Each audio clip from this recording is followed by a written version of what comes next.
naway sumayin ng lahat. Sumayin. Mga kapatid, sa kabanal-banalang gabi ito, kung kailan ginugunita natin ang pagtawid ng ating Panginoong Kristo mula sa pagkamatay patungo sa pagkabuhay, ang kanyang sambayanan ay nag-aanyaya sa lahat ng mga mananampalataya na nasa iba't ibang panig ng daigdig upang magtipon-tipon sa pagganap ng pangdamakang pagdiriwang, sa pagganap natin sa alaala ng Pasko ng Panginoon, nagtagumpay sa pakikinig ng salita at paghahain ng kanyang buhay. Umasa tayo sa kanyang pagtatagumpay sa kamatayan at pananatili sa piling ng Amang may kapal. Ngayon ay gaganapin natin ang pagsisindi ng siga, apoy.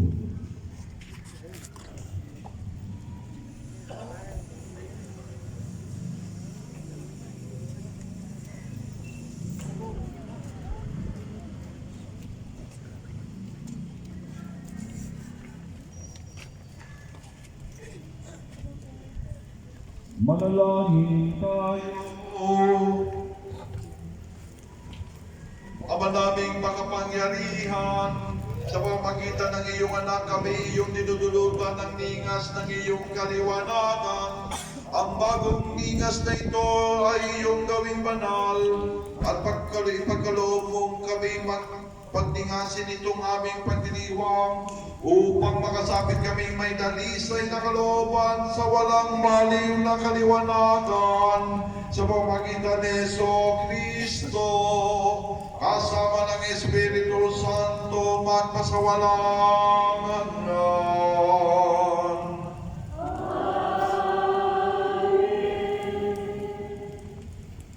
Ang kandila ng pagkabuhay. Hirap, ngayon'y pari siyang patnubay.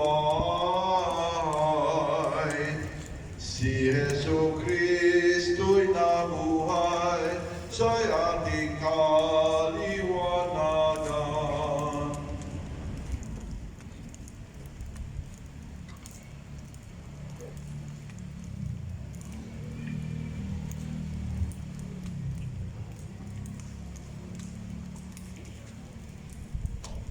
Si Kristo ang nagmamahal, simula pa noong araw, wakas natin siyang hantungan.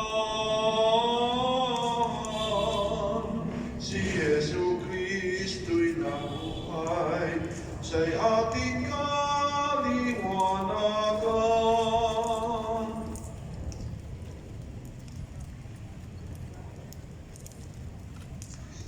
Si Kristo ang pinagmulan, ang paisagi sa kanyang tunay.